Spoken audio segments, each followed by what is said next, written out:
Matius pasal 19 ayat yang ke-13 sampai dengan 15. Begini bunyi firman Tuhan. Yesus memberkati anak-anak. Lalu orang membawa anak-anak kecil kepada Yesus supaya ia menjamah mereka. Akan tetapi murid-muridnya memarahi orang-orang itu. Ketika Yesus melihat hal itu, ia marah dan berkata kepada mereka, "Biarlah anak-anak itu datang kepadaku. Jangan menghalang-halangi mereka. Sebab orang-orang yang seperti itulah yang empunya kerajaan Allah. Aku berkata kepadamu, sesungguhnya barang siapa tidak menyambut kerajaan Allah seperti seorang anak kecil, ia tidak akan masuk ke dalamnya." Lalu ia memeluk anak-anak itu dan sambil meletakkan tangannya atas mereka yang memberkati mereka. Amin. Bapa, kami sudah mendengarkan kronologi tentang firman-Mu mengenai Yesus memberkati anak-anak. Biarkanlah sebentar kami hendak mendengarkan sabda firman-Mu. Izinkanlah tubuh roh jiwa kami meletakkan seluruhnya ke dalam tangan-Mu, sehingga kami siap menerima firman-Mu. Tetapi terlebih dahulu kami akan menyaksikan film pendek mengenai tentang Yesus mengasihi anak-anak dan memberkatinya. Di dalam nama Tuhan Yesus Kristus, Putra Allah yang tunggal, yang percaya sama-sama kita berkata, amin. Silakan duduk, kita akan menyaksikan filmnya lebih dulu.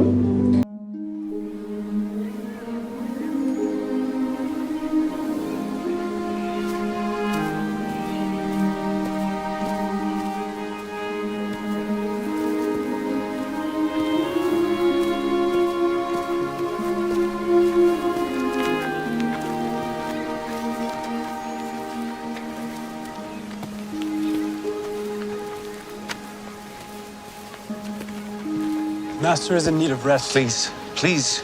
Peter, James.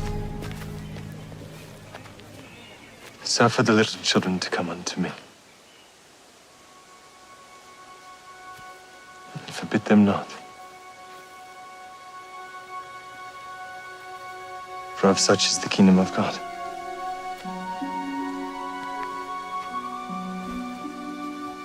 Verily I say unto you, whosoever shall not receive the kingdom of God as a little child shall in no wise enter therein.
Beri kemuliaan pada Tuhan. Kasih nama Tuhan. Jujur saya juga suka anak kecil ya saudara. Makanya saya jadi guru sekolah minggu. Tapi bukan berarti itu, tapi yang terpenting adalah maknanya. Dari firman Tuhan hari ini, temanya adalah anak yang diberkati. Saudara, kalau kita sepintas melihat mengenai tentang kronologi anak, ya, mengapa Yesus suka dengan anak dan biarkanlah anak-anak itu datang kepada aku karena dia adalah empunya kerajaan surga. Apa yang membuat Tuhan itu kagum dengan anak-anak? Saya tahu ada satu rahasia. Anak-anak itu polos, saudara. Ya. Dia tidak mengerti bagaimana jam makan, bagaimana dia harus sekolah, dan lebih dulu pada waktu dia masih bayi, dia nggak tahu cara untuk bicara, betul nggak? Kalau bilang, Pa, bisa bilang, Papa aku minta makan, nggak bisa. Mama aku minta makan, nggak bisa. Tapi harus diajarkan pada orang tuanya. Nanti kalau jamnya tidur istirahat, kalau nggak diajarin, tetap dia nggak tidur, saudara. Begitu polosnya. Makanya pendidikan anak itu penting sekali. Demikian juga pada hari ini Tuhan mengajarkan kita supaya kita itu belajar seperti anak-anak yang polos, tidak tahu masa depan kita. Siapa yang tahu masa depan kita? Gak ada yang tahu, betul kan? Tapi dengan ketidaktahuan ini kita jangan sok, tahu sok, karena kita punya semuanya. Karena saya punya talenta penglihatan, sudah tak usir semua setan-setan. Kan banyak setan-setan. Nah, itu yang Tuhan tidak suka. Makanya Tuhan berkata, no desitu olimaka. Jadilah kamu seperti anak kecil ini yang polos, karena Bapakku di surga sangat suka. Jadi kita harus belajar menerima kenyataan hidup ini dengan apa adanya, tanpa ada kebencian, kejengkelan, apalagi bergosip. Ya saudara, ada sesuatu yang harus kita pegang erat-erat, yaitu tentang kehidupan kita. Dan kita sadar bahwa mengapa di sini di tema ini Yesus tersenyum, saudara, karena Yesus ingin kita bahagia. Amin.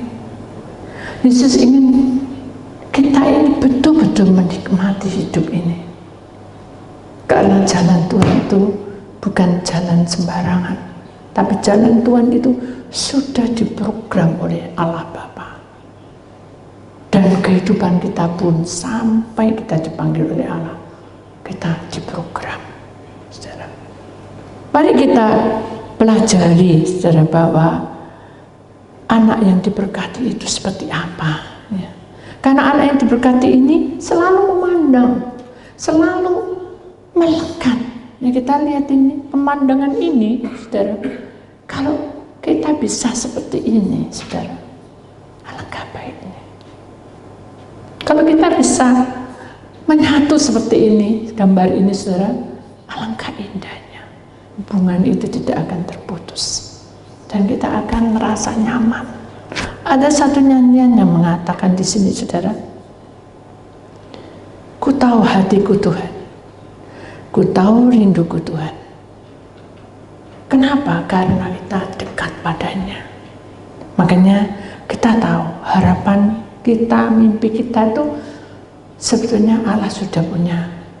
Semuanya sudah tahu, dan Allah sudah menyediakan semuanya tepat pada waktunya.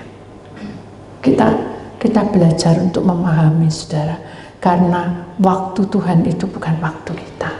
Amin.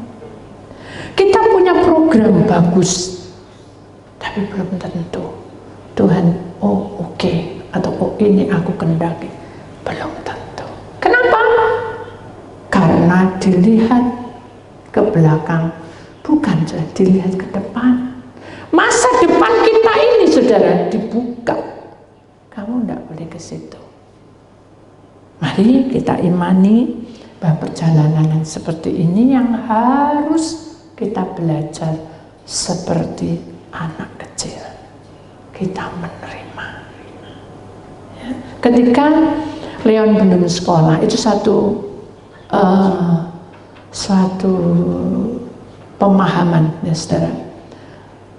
Susah untuk tidur sudah. Jam 8 itu masih lihat tab, masih lirik-lirik. Tidak ada orang lewat gitu cari perhatian. Padahal kita semua tidur.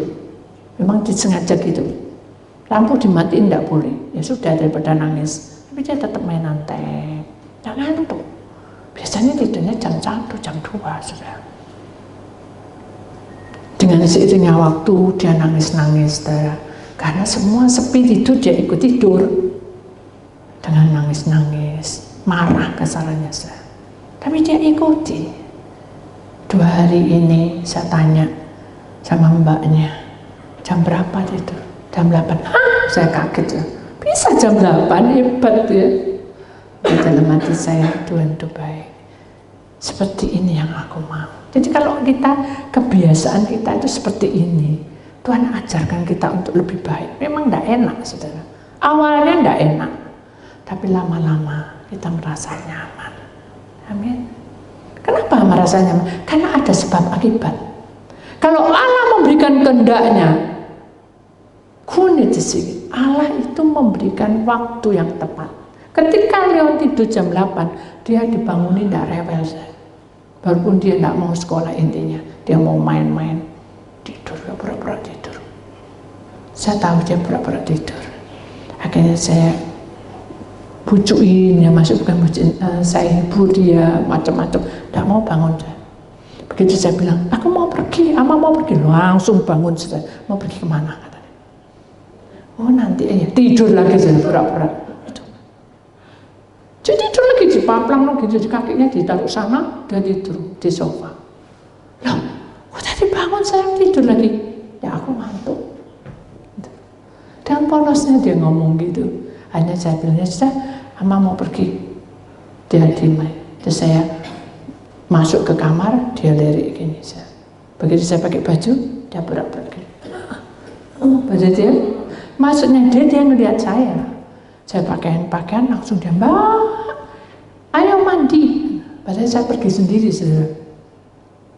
Udah mandi, aku sudah kelihatan ya apa? Kata bilang sama Mbak, dengan polosnya dia bilang, dengan apa yang ada dia punyai, sudah baik, sudah tampan, maksudnya gitu. Tapi dia tidak bisa ngomong. Sudah kelihatannya apa? Kata gitu.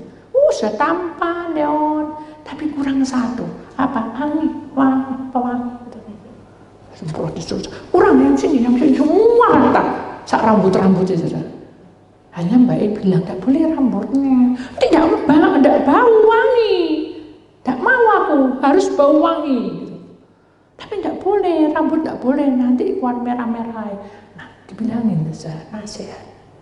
Sama ketika kita diberkati dengan limpah, ayo kembali ke Tuhan, berdoa kembali. Nggak mau, seperti itu, seperti Leo.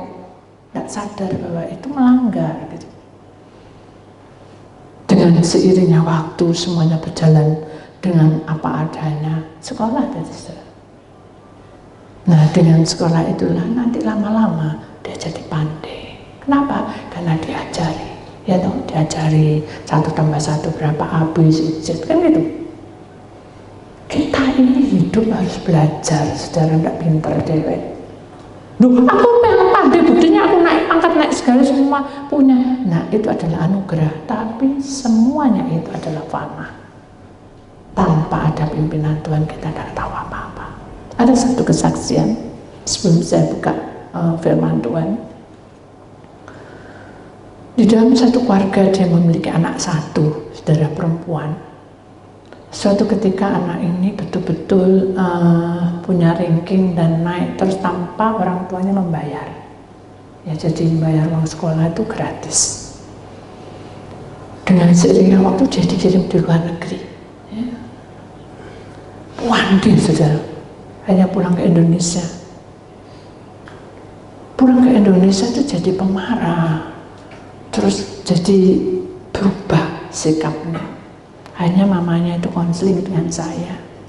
Ya Apa ya Bu, dulu ini anak ini sayang sekali dengan saya, tapi sekarang ini kok cuek gitu, kenapa? Begitu kita doa, tidak ada jawaban. Maksudnya kalau doa itu bukan, hei gini, Tuhan itu tidak memberi ayat, tidak memberi penglihatan. Jadi saya mau apa? Saya tidak boleh, tak buat-buat, tidak bisa, saudara.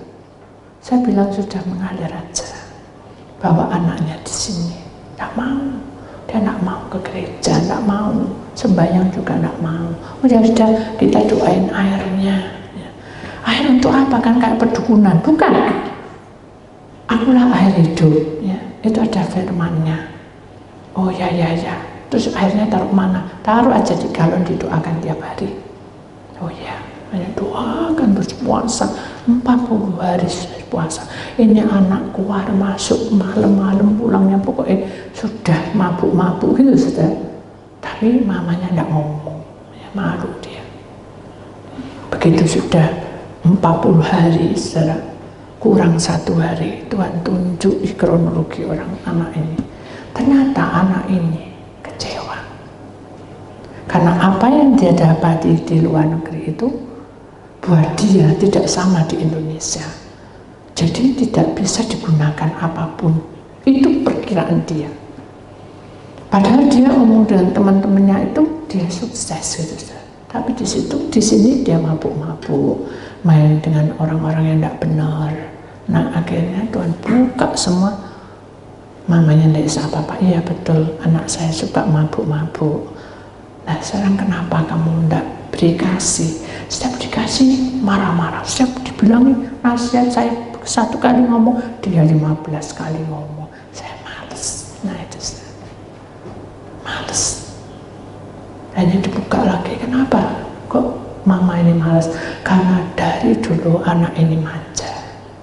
Tahu manja sudah? Apa-apa disiapin, semua diberikan. Nah ini sudah. Mari kita mendidik anak itu dewasa, ya. Jadi kalau sudah ini ada, dia minta lagi. Kasih kulkas kecil, minta lagi yang besar. Nanti sudah besar, ganti lagi yang kecil. Jadi terus gitu, dia terus dimanja. Begitu dia di luar negeri, dia bebas, dan dia pulang pun jadi kacau. Akhirnya mamanya bilang, ya gitu, apa yang harus saya lakukan? Dia bilang gitu. Dan berkata, belum ada kata terlambat. Jadikan dia anak seperti anak kecil, belajar untuk diberkati anak ini. Aduh ya, apa caranya? Sudah doa aja. 1,5 tahun anak ini nganggur. Tiba-tiba aja dia pusing dan pingsan. Terus diperiksa, ternyata dia kena apa? Yang berbuih-buih, epilepsi. Nah, penyakit itu kan berbahaya. Jadi kalau dia lagi setir mobil, kalau dia kumat, ya sudah langsung pingsan, terus berputar-putar. Nah, apa yang dibilang? Pusing mamanya, stres. Hanya dia bilang, wis aku serang anakku ke dalam tangan Bapak, sudah serahmu aja. Suatu ketika anak ini bilang gini, Ma, aku tak pengen kenal sama Bu Didi, katanya. Loh, kamu kok usah tahu namanya Bu Didi? Aku dengar dari temanku, katanya Bu Didi itu bisa doakan orang. Lah kamu mau apa ketemu sama Bu Didi? Gitu. Aku cuma mau tanya bagaimana nasibku. Itu. Akhirnya datang dan dia gitu, Bu, bagaimana nasib saya? Tuh, saya bukan pedukunan, saya juga bukan peramal. Ya, jadi ayo kita berdoa dulu. Kenapa saya harus berdoa? Kan ibu sudah tahu. Jadi orang yang pinter, ya, orang yang sudah mengerti bagaimana luasnya di luar, dia bisa ngomong dengan enak. Sepertinya saya ngomong dicemes. Kalau saya logika bilang benar, Mama Eli bilang baru ngomong 1 kali, dia ngomong 10 kali. Tapi saya bilang gini, saya bukan melawan. Apa yang saya lakukan Tuhan? Engkau yang beri saya bicara. Bukan menang saya bicara, beri saya bicara supaya anak ini tersentuh mau berlepasan. hari raja hambaku. Ya sudah. Terus, akhirnya kita berdoa. Begitu berdoa, amin. Anak ini tiba-tiba ngomong gini, boleh aku nyanyi? Boleh. Kamu mau nyanyi silakan. Tapi aku nyanyi dunia. Hah? Nyanyi dunia. Aku suka nyanyi apa itu bahasa Inggris. Artinya tuh aku cinta kamu. Ya bukan cinta sama sekali. Dia itu punya memori di sana bahwa mungkin ada pacar, ada kekasih di sana. Aku pengen sekali biar masuk YouTube katanya. Saya kayaknya itu, wah ini salah KB itu ya kalau logika saya. Tapi saya bilang, anak ini pasti diberkati. Seperti tema hari ini, anak yang diberkati. Dia datang bukan satu kebetulan. Sentuh terus Tuhan. Boleh tidak saya nyanyi? Kalau tidak boleh saya pulang. Ancam sudah. Boleh tidak saya nyanyi? Kalau tidak nyanyi saya pulang. Tuhan kasih hikmah pada saya. Nyanyi boleh, tapi latihan dulu. Tidak hari ini. Oke, kapan mau nyanyi? Latihan nanti malam? Sekarang? Hari ini? Hari ini ada ibadah. Nanti selesai ibadah atau besok ya? Ya sudah, besok aja. Hanya besok nyanyi, latihan. Dan namanya orang yang gitaran itu juga. Mungkin lagu itu sudah terkenal loh saya. Jadi dia gampang aja. Tapi bisik-bisik. Bu, tidak keliru, tapi bu. Buat datang orang ini, sing datang ini sopo dan mati saya enggak, dia datang terus dia apa, tenang aja, dia biarin aja, dia nyanyi, dan nyanyi. Terus saudara, di tempat saya itu suka boneka saya. Jadi di situ tuh ada boneka kayak domba gitu ya, bulunya itu tapi dari patung. Ih lucunya, dia bilang gitu. Gemes aku, bilang gitu. Tapi sayang ya, kamu kok cuma satu. Terus ini mulut saya bilang, seperti kamu. Kamu itu seperti domba ini. Kasian ya, tidak ada temennya. Seperti kamu. Kamu tidak ada temennya. Loh kok bisa gitu? Iya, karena kamu sekarang ini kan kosong hatimu. Dan kamu loh kemana-mana kan hambar. Coba kamu renung. Nangis dia sudah. Ya sudah, saya harus bagaimana? Dia mulai curhat bahwa dia kecewa karena masa depannya dia buram. Mama sudah, saya pulang ke Indonesia. Duh, kamu pulang ke Indonesia karena mama itu kangen sama kamu. Sesungguhnya mama juga izinkan kamu balik lagi ke luar negeri. Iya kak. Iya, karena kamu marah-marah, jadi mama itu tidak bisa ngomong sama kamu. Iya kak? Iya. Benar tak? Benar. Ya sudah, saya harus bagaimana? Sekarang kamu harus, mama itu sayang sama kamu harus bisa memberikan yang terbaik untuk mama. Supaya juga mama melepaskan kamu itu dengan hati yang rela. Tiap hari lo nangis si kamu. Akhirnya dia menangis tak menyesal. Yuk kita lihat firman-Nya lebih dulu ya saudara. Lukas pasal 19 ayat 38. Kata mereka, diberkatilah dia yang datang sebagai raja dalam nama Tuhan. Damai sejahtera di surga dan kemuliaannya di tempat yang maha tinggi. Amin. Jadi kalau kita datang kepada raja di atas segala raja, dia akan memberikan kita damai dan kebahagiaan. Walaupun hatinya luka. Karena dia ditinggal pacarnya.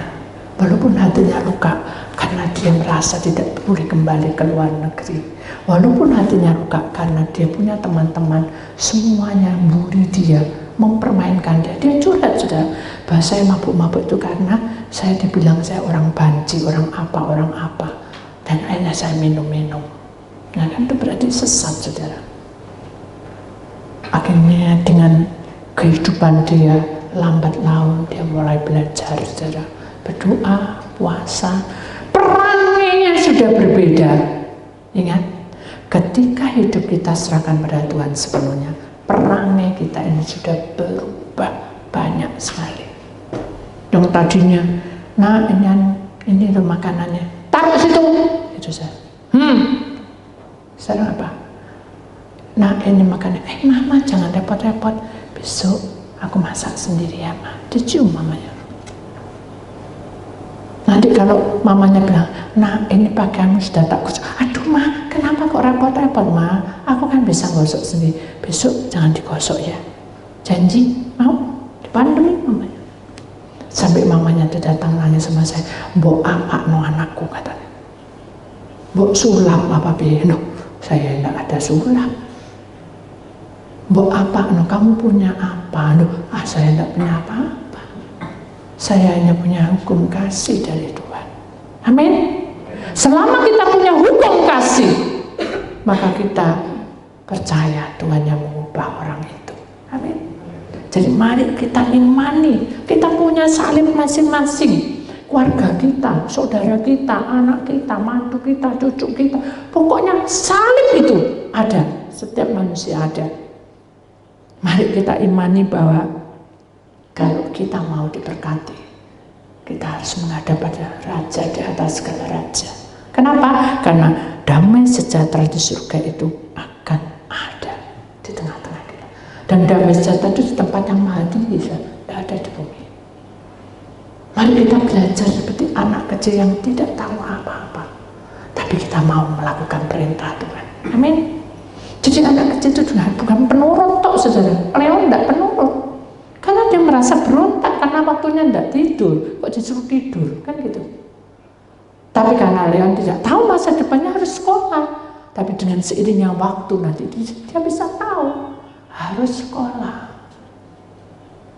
Sama seperti pada waktu Austin sekolah pertama awal, dia bilang, Austin, Leon kamu tidak tahu, aku dulu juga kayak kamu katanya. Tapi aku ini diem.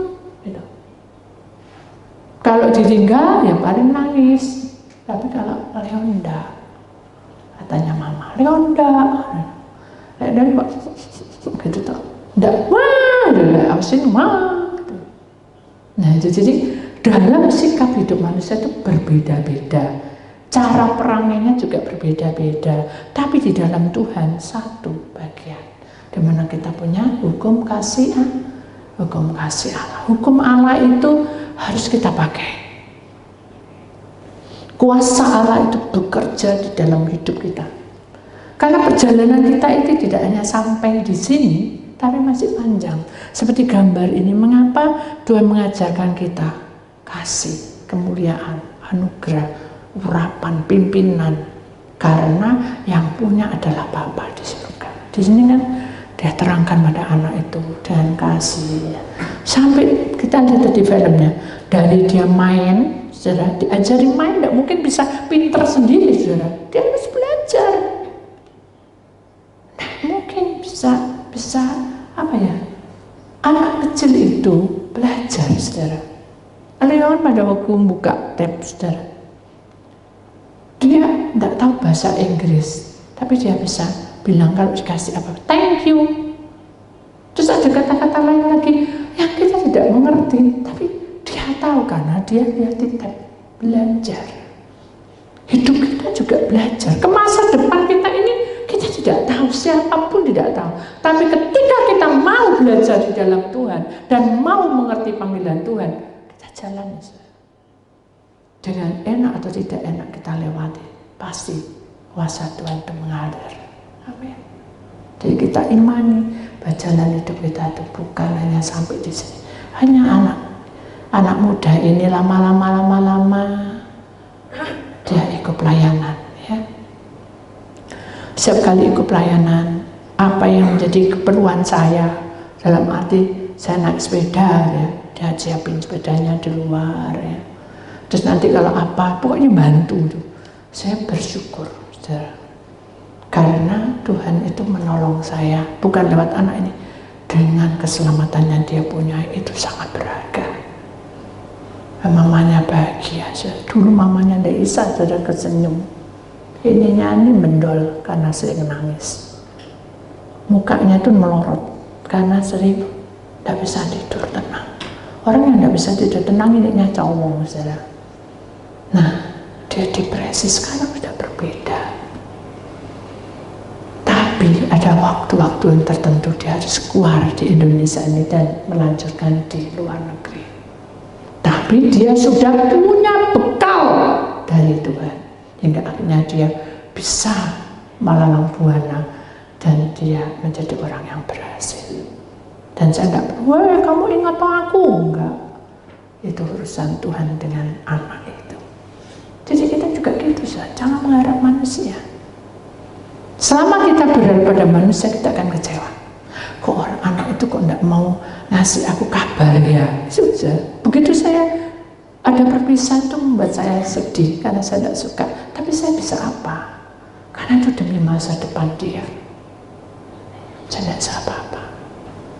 Itu ketika mama ini melepaskan anaknya, saudara, pasti mama ini juga sampai sakit beberapa hari. Tapi saya bilang, kamu harus kuat, ya, kamu harus kuat. Karena ini demi masa depan anak-anakmu ke depan. Ya. Jadi mari Lukas pasal 19 ayat 38 ini mengingatkan kita bahwa hidup kita ini perlu belajar. Ya. Dari semua kejadian dalam hidup kita ini, kita perlu belajar. Adakah kita mengalami kegagalan? Ada, saudara. Ada. Adakah kita mengalami kekecewaan? Pernah. Pernahkah kita dilukai orang? Sangat sering. Pernahkah kita dihina? Sering sekali, betul enggak? Kenapa? Apakah kita tidak punya power? Selama kita punya anak Tuhan, selama kita menjadi anak-anak Tuhan, Tuhan punya kuasa atas hidup kita. Amin. Dan jangan merasa apa? Lelah, saudara. Tahu lelah, saudara? Wes percuma melok Tuhan, ya. Ada satu kesaksian seorang ibu, saudara, yang sering sapu gereja. Suatu hari dia tidak datang, kemudian 2 hari tidak datang, 3 hari tidak datang, seminggu tidak datang. Hanya saya tanya pada anaknya, loh, mamamu di mana? Oh, dia lagi capek. Sakit kan? Enggak. Capek apa? Nih. Oh, berarti capek hati. Kenapa? Gak tahu, tanya aja sendiri. Kalau ditanyain malah marah-marah. Hanya saya datang besok, ya. Permisi, gini. Saya dia bilang, gini loh, saya ini capek. Kenapa? Saya ini sudah bertahan loh, gosip sana sini sudah tak perhatiin loh. Dia bilang gitu. Tapi saya capek, kenapa? Kok selalu setiap kali datang pasti bergosip. Sekali datang mesti bergosip. Capek aku nih. Gitu. Terus saya bilang, apakah kita tinggal di surga? Duh, kok pertanyaannya aneh. Duh, saya tanya, apakah tinggal di surga, Ibu? Ya udahlah, di dunia kita belum mati yuk. Kamu udah gak aku mati. Gitu. Loh enggak, saya tanya, apakah kita tinggal di surga atau di Taman Eden? Ya kita tinggal di dunia. Ya, saya tahu enggak kalau di dunia itu fana? Ya tahu lah. Berarti apa yang terjadi? Ya masalah lah. Ya sudah, berarti gosip itu masalah kan enggak? Ya masalah. Ya sudah, kenapa dipikirin? Sakit hatiku. Ya siapa orang mau disakiti? Saya juga gak mau. Tapi ketika kita punya hukum kasih dari Allah, kita bertahan. Karena kita ini lagi berbuah. Karena dengan buah itu kita jatuhkan buahnya, kan iman-iman. Kita ini lagi berbuah dan sampai matang kita merasakan. Loh, kok bisa gitu? Karena kamu bekerja di ladang Tuhan. Kamu ini seperti anggur-anggur yang siap berbuah, nanti dipetik. Loh, tapi kan aku merasa sama itu. Sama maksudnya apa? Loh, orang sebelah, orang sana temanku sendiri loh, tidak pernah ke gereja. Loh, dia loh bisa punya semua. Loh, kenapa mesti iri? Saya bilang gitu. Oh, aku tahu itu takdirku, bukan. Itu bukan takdir. Ingat, kita harus belajar seperti anak kecil, siap untuk diberkati sewaktu-waktu. Pertemuan dengan Tuhan itu indah. Tapi aku tidak pernah ketemu sama Tuhan. Loh, tidak pernah ketemu? Iya, tidak pernah. Loh, lah pada waktu kamu muji-muji Tuhan, kamu menangis untuk apa? Loh, itu kan aku merasa, aduh kok syadu banget, kok hatiku kok seperti ini, perasaanku seperti ini. Loh, yang nyentuh siapa? Ya tidak tahu, pokok keluaran mata itu Tuhan yang menyentuh. Lalu kamu berbahasa roh untuk apa? Loh, aku kan ikut-ikutan. Loh, berarti kamu tidak cinta Tuhan. Mengapa kamu ikut-ikutan? Tanya sama Tuhan, aku ingin Tuhan bahasa roh. Kalau Tuhan izinkan bisa. Ayo ibu, semangat. Ya sudah, aku tak ngikuti kamu. Enggak, jangan ikuti saya. Saya manusia. Nanti kalau saya tidak masuk, ibu nyalakan saya. Nah terus saya ini bagaimana? Saya ini serba repot. Belajar seperti anak kecil. Tidak tahu masa depan, tapi kita belajar. Ibu kan tidak tahu masa depan. Ayo belajar. Sama-sama, Bu. Repot ya jadi anak Tuhan. Nah, terus jangan pernah bilang repot jadi anak Tuhan. Susah ya jadi anak Tuhan. Jangan pernah bilang seperti itu, saudara. Iblis tangkap hingga betul-betul mengalami susah dan betul-betul membuat kita tidak puas ikut Tuhan. Karena iblis mengintai kita. Kamu setia? Ya, aku setia. Tapi kamu sakit. Tetap setia. Itu saudara. Kamu setia? Ya, aku setia. Walaupun aku tidak punya apa-apa, aku setia. Itu sudah terus berjalan terus dengan kata setia. Kalau kita mengandalkan manusia, manusia beri lama-lama, pas ojo di gereja kono, wis ojo di kene, ojo gitu saja. Tapi ketika kita punya kebenaran Tuhan, kita akan bertahan di mana kita bertumbuh. Amin.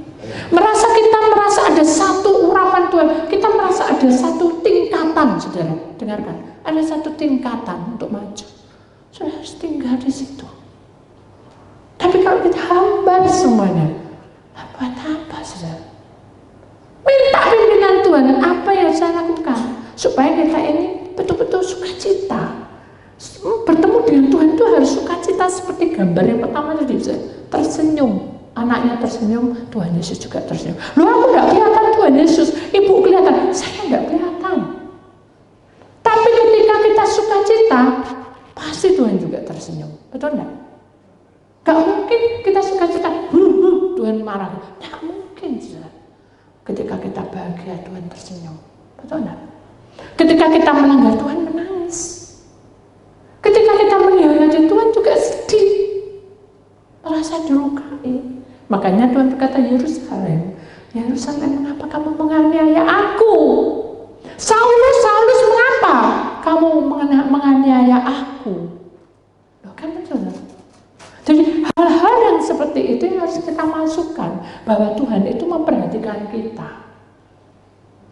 Ini proses, saudara. Tahu proses. Ketika kita bangun tidur, ya, buka mata, kita bingung. Kita punya pikiran A, B, C, D, ini kerjaan gini. Memang, jujur memang. Ketika saya bangun, sudah mungkin pikiran tidak sama, tapi intinya juga sama, sudah. Kaki saya tak pandengi, iki kempes, ajak jalan abu lagi, gitu sih. Sedih saya, mikir saya. Tapi ketika saya terima telepon, saya harus bangkit. Ada orang yang perlu ditolong. Orang ini perlu ditolong. Bangkit, saudara, bangun.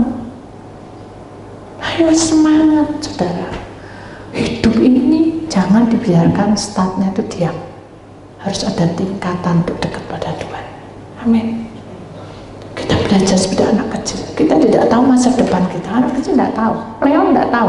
Pokoknya jam 8 harus tidur. Begitu bangun pagi kan dia tidak rewel. Rewelnya karena dia marah tidak mau sekolah. Tapi lama-lama dia bawa tas sendiri dengan bangga pakai tas minion. Gitu. Sambil ngelirik. Apa yang dibanggakan, kata mbaknya? kenapa minyoni kota aku sekolah gitu. Dia bangga, lama-lama dia senang. Kenapa?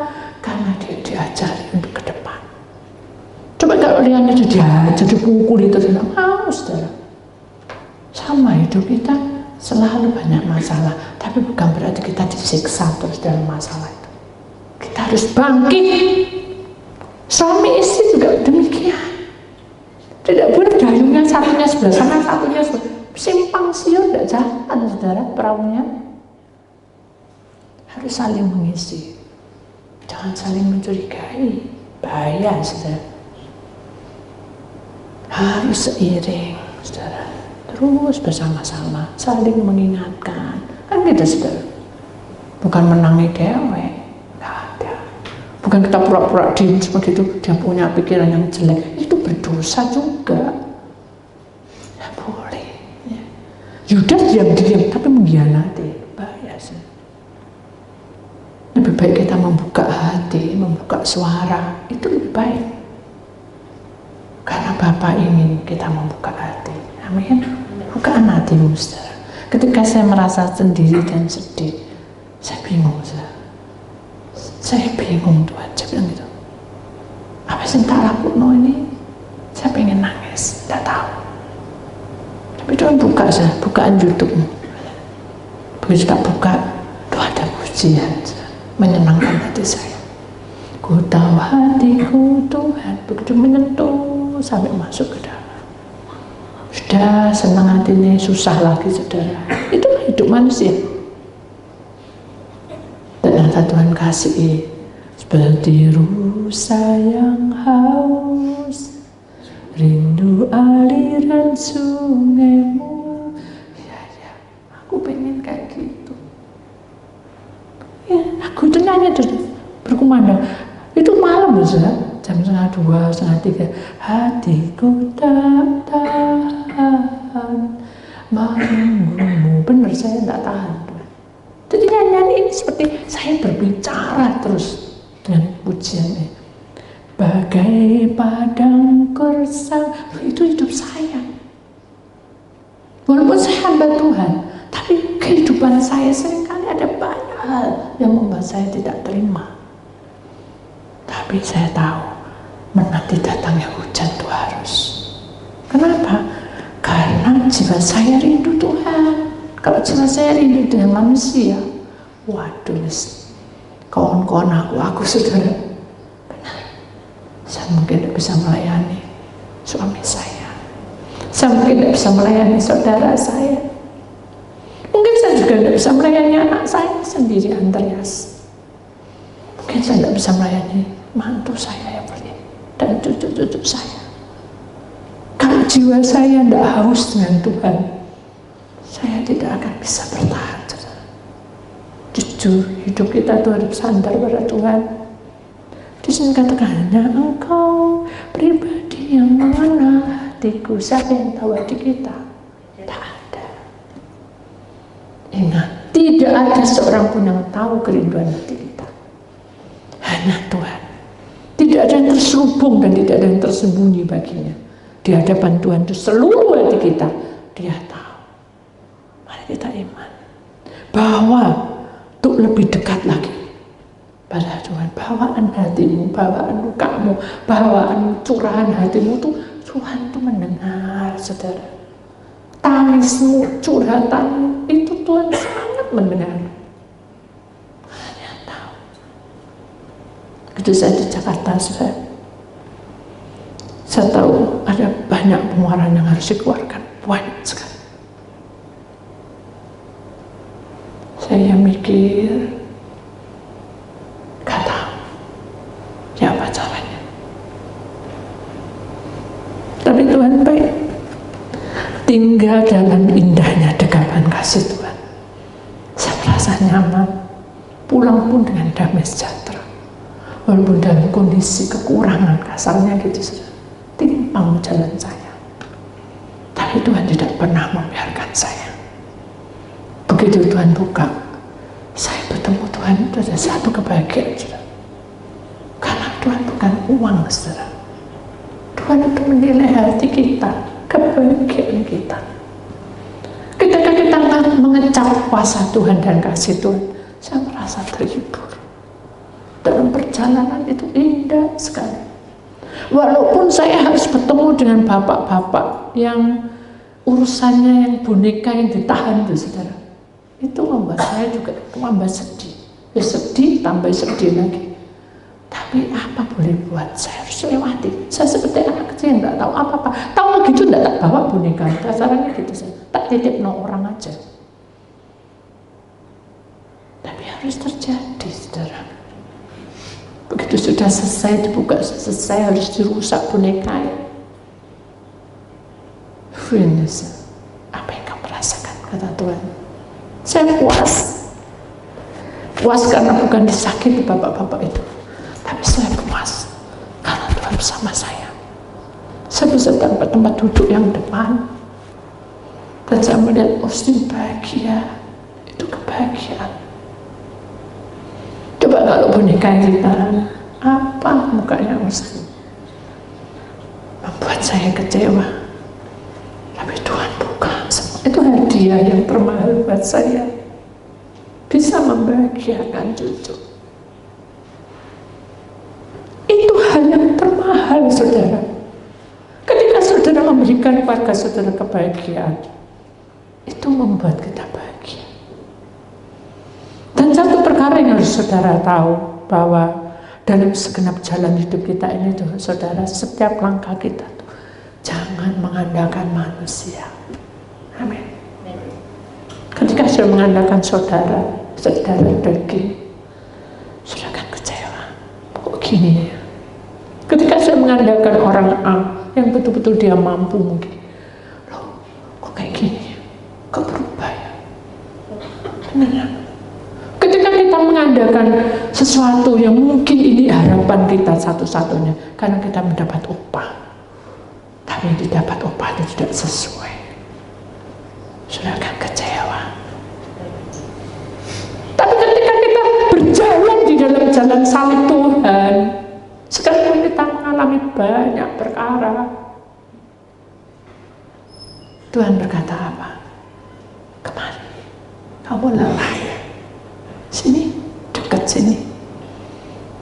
Aku akan pegang kamu erat-erat. Dan aku akan hunibana. Aku akan berikan kamu anugerah yang terindah. Apa anugerah itu? Kebahagiaan, senyum wajah gembira, sukacita. Dari situlah kita tahu bahwa anugerah yang mempesona itu adalah kunetesi, kebahagiaan dari Tuhan. Loh Bu, orang kan harus kerja. Loh, kalau tidak kerja itu siapa, saudara? Kan harus kerja, saudara. Tapi dari kerja itu jangan menunggu upah. Tahu maksudnya? Semuanya itu mengalir dan serahkan pada Tuhan. Lu gak cukup Bu. Ya, saudara sudah berkata tidak cukup, ya tidak cukup semua. Tapi ketika saudara berkata, ya sudah, apa yang aku punya ini tak serah pada Tuhan. Lu itu yang terbaik, saudara. Tuhan pasti memberikan lebih. Mari kita imani bahwa Yesus yang terbaik dan Dia yang termanis dalam hidup kita. Amin. Kita sadar bahwa hidup yang sesungguhnya itu harus bergumul di dalam perjalanan ini. Kemudian ada kata-kata indah di sini, saudara. Terima kasih Yesus atas kasih-Mu yang tiada tara. Betul enggak? Kalau bukan karena hukum kasih Allah, kita tidak bisa disempurnakan. Benar itu. Demikian juga di sini katakan, dan pengorbananmu yang besar. Apa pengorbanan yang besar itu? Apa saudara? Jalan salib. Siapa yang mau dicambuk? Tidak ada. Siapa yang mau diludahi? Ludah, saudara. Jangan kan diludahi. Kamu dikata-kata aja semua kita setengah mati. Betul enggak? Bisa nuangis gerung-gerung. Ini loh diludahi, saudara. Diludahi. Siapa yang mau dimahkotai duri? Tidak ada. Yesus sudah lakukan semua itu untuk kita. Amin. Jadi kalau saya dihina, Yesus tidak pernah dihina. Saya harus bisa bertahan. Ketika sudah disakiti setiap hari, Yesus sudah disakiti lebih dari saya. Ketika pikiran kita tuh cuapek dengan hal-hal membuat kita stres, dulu pikirannya, membuat dia depresi. Sampai dia bertanya, ya Bapak, kalau boleh, lakukan cawan ini dari hadapanku. Itu sudah puncak-puncaknya. Padahal saya tidak tahan, tapi Allah tahu isi hati Yesus. Sehingga dia berikan kekuatan malaikat untuk menampakkan diri. Sama, hidup kita tidak kuat, pasti Tuhan memberikan jalan keluarnya. Amin. Solusi itu bukan dari pikiran kita. Kita tahu Tuhan punya solusi untuk kita. Amin. Di sini katakan, hanya karena kami anak-anak-Mu berharga di mata-Mu. Kalau kita tidak berharga, ciptaan yang tidak sempurna, tidak mungkin. Kita ini ciptaan yang sempurna, sama serupa. Bayangkan, serupa dengan Allah. Bahkan di sini katakan berharga di mata Tuhan. Berarti saudara jangan sia-siakan hidup saudara. Amin. Jangan berkata awakku ki awak apes, buktinya aku gak oleh kerja. Nah itu yang bahaya. Bahaya saudara. Iblis tangkap itu. Sehingga kita tidak punya kebahagiaan sama sekali. Atau dikatakan, aduh aku ini betul-betul pas mujab. Nah itu bahaya. Putus, buang ke tengah lautan lepas dan tidak bisa temui manusia. Itu harus gitu. Jangan berkata yang tidak baik. Mulai hari ini ingat, hidupmu berharga di mata Allah. Walaupun orang bilang kamu ini opo, biarin saudara. Itu kan manusia. Oh kamu begitu, biarin saudara. Itu kata mereka. Biarin saudara. Saya hanya mandang salib itu. Amin. Mari kita imani bahwa perjalanan hidup kita jangan berhenti stagnan. Terus harus berjuang sampai saudara bertatap muka dengan Allah. Bagaimana caranya? Karaktermu dirubah, saudara. Aku berubah itu ada artinya. Sungguh ku berubah. Waktu apa? Waktu hidup kita diserahkan pada Allah. Pasti ada perubahan. Amin. Saya dulu itu pemarah, saudara. Karena saya kakak nomor 1. Semua adik-adik saya harus tunduk dengan saya. Saya strength. Saya suka strength dia.